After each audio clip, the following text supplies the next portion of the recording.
রাজধানীর অন্যতম ব্যস্ত এলাকা কারওয়ান বাজার। বিভিন্ন সরকারি ও বেসরকারি অফিসের কার্যালয় এখানে। আর এসব ভবনকে ঘিরে গড়ে উঠেছে অবৈধ পার্কিং। এর মধ্যে ওয়াসা ভবনের সামনে ও মেট্রো স্টেশনের নিচে প্রায় সব সময়ে গাড়ি পার্কিং করে রাখা হয়। এছাড়া সোনারগাঁওয়ের উল্টা পাশেও রয়েছে অবৈধ পার্কিং। এতে যানজটের পাশাপাশি বাড়ে নাগরিক ভোগান্তি। শুধু কারওয়ান বাজারই নয়, রাজধানীর একাধিক স্থানে ফুটপাতের ওপর প্রাইভেট কার কিংবা মোটরসাইকেল পার্কিং করে রাখা হয়। ব্যক্তিগত ও বেসরকারি প্রতিষ্ঠানের পাশাপাশি সরকারি প্রতিষ্ঠানের গাড়িও আইন অমান্য করে ঘন্টার পর ঘন্টা দাঁড় করিয়ে রাখা হয় ব্যস্ত সড়কগুলোয়। নগর বিশেষজ্ঞরা যদিও বলছেন, নির্ধারিত পার্কিংয়ের স্থান ব্যতীত যত্রতত্র গাড়ি পার্কিংয়ের কোনো সুযোগ নেই। জনভোগান্তি দূর করতে এ বিষয়ে সংশ্লিষ্ট দপ্তরগুলোর কঠোর পদক্ষেপ নেওয়া জরুরি।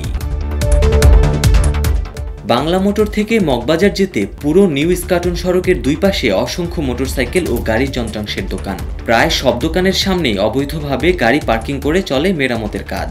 ফলে এই পথ ধরে নিয়মিত চলাচল করতে পারে না অন্য যানবাহন। সড়কই শুধু নয়, একাধিক স্থানে ফুটপাথের ওপর প্রাইভেট কার কিংবা মোটরসাইকেল পার্কিং করে রাখার দৃশ্য নিত্যদিনের। এছাড়া নগরীর গুরুত্বপূর্ণ পয়েন্টগুলোয় থাকে বাইকারদের দীর্ঘ লাইন। কোনো নিয়মনীতি না মেনে যেখানে সেখানে বাইক স্ট্যান্ড করার কারণেও বাড়ছে যানজট ও জনভোগান্তি। অননুমোদিত পার্কিং ও ফুটপাত দখলের কারণে যানজট ও ভোগান্তি বাড়ছে বলে মনে করে নগরবাসী। আশিকুর রহমান নামে এক পথচারী বলেন, ঢাকা শহরের বেশিরভাগ যানজটই হয় অব্যবস্থাপনার কারণে। বাস, প্রাইভেট কার, মোটরসাইকেল বা পথচারী কেউই ট্রাফিক নিয়ম মেনে চলে না। অন্যদের কথাও ভাবে না তারা। সবাই নিজের সুবিধার কথা চিন্তা করে। তাদের কারণে অন্যদের ভোগান্তি হচ্ছে এটি তারা কখনোই উপলব্ধি করে না। যত্রতত্র গাড়ি পার্কিং বন্ধের মাধ্যমে যানজট হ্রাস ও যানবাহন চলাচলের গতি বৃদ্ধি পার্কিং ব্যবস্থাপনা উন্নয়নে খসড়া পার্কিং নীতিমালা 2019 প্রণয়ন করেছিল ঢাকা পরিবহন সমন্বয় কর্তৃপক্ষ। নীতিমালায় পার্কিং স্থান তৈরি, ব্যবহার সহ নানা নির্দেশনা রয়েছে। সড়কের ওপর পার্কিং এর বিষয়ে তাতে বলা হয়, শহর এলাকার অনুমোদিত রোড সাইন ও মার্কিং দ্বারা চিহ্নিত পার্কিং স্থান ব্যতীত অন্যান্য এলাকার রাস্তার উপর পার্কিং সম্পূর্ণ নিষিদ্ধ থাকবে। এই নির্দেশনা অমান্য করলে ব্যবস্থা নেওয়ার সুপারিশ করে নীতিমালায় বলা হয়, রাস্তা ও ফুটপাতের উপর অননুমোদিত পার্কিং এর বিরুদ্ধে কঠোর আইন বাস্তবায়ন করতে হবে। অবৈধভাবে পার্কিং করা যানবাহনের ফটোগ্রাফ, ভিডিও ক্যামেরায় ধারণ করে প্রয়োজনীয় ব্যবস্থা নেওয়া যেতে পারে।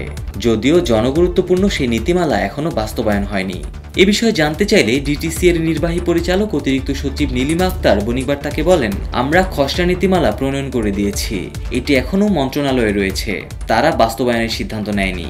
বেশ কিছু বিষয় মন্ত্রণালয়ে প্রক্রিয়াধীন রয়েছে, সবগুলো একসঙ্গে বাস্তবায়ন হবে বলে আশা করছি।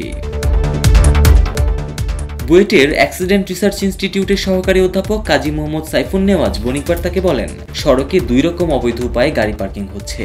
একটি পার্কিং এলাকা না হওয়ার পরও গাড়ি রাখা হচ্ছে, আরেকটি হচ্ছে সিটি কর্পোরেশন পার্কিং এর জন্য ইজারা দিয়েছে যতটুকু এলাকা তার চেয়ে বেশি দখল করা হচ্ছে।